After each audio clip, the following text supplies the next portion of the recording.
C'est bien là. L'insurrection des jeunes communistes.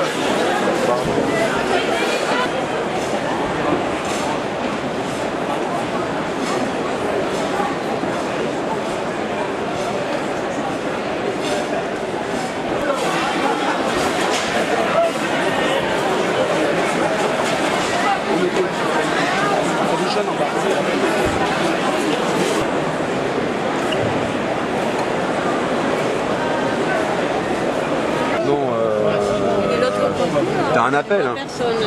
Bon bah laisse celui-là.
Interventions, vos colères, vos solidarités.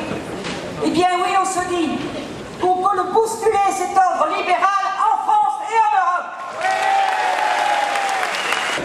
Nous proclamons que face au trahus qui s'avance, toute la solution est dans le peuple, dans son intelligence collective, dans son implication civique, dans sa volonté politique.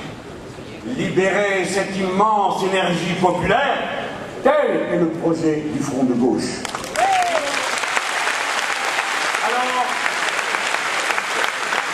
Alors, s'il en est ainsi, si l'implication populaire est bien la clé de toute solution, alors l'élection européenne qui approche est une chance. Oui, une chance, car le peuple va parler. Le peuple doit parler. Qu'il fasse tomber la foudre sur les puissants.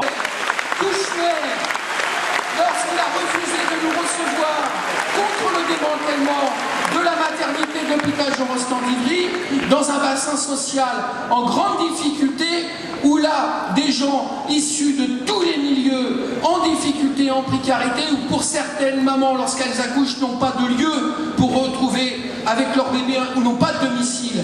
Cette politique-là, nous la combattons. Nous avons fait des projets alternatifs.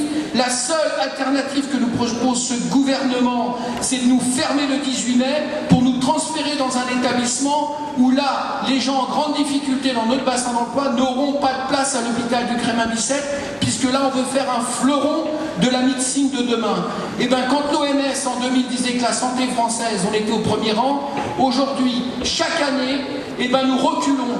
Et c'est ça que nous ne voulons pas. Nous attendons du front de gauche et de nos futurs élus qu'au Parlement, nous soyons plus vers ce qu'on avait en 2000. La santé française doit être au premier rang européen et on ne doit pas nous traîner et nous ramener aux pays aujourd'hui qui sont très en retard. La sécurité sociale, elle est attaquée de tous les flancs et l'assistance publique et les hôpitaux publics sont aujourd'hui frappés de cette politique pendant que les opérateurs privés versent plus de 250 milliards à leurs actionnaires et les opérateurs privés attendent une progression de plus de 20% dans les années à venir sur le marché de la santé. Nous refusons ce marché et nous refusons d'entendre dire que les hôpitaux français et publics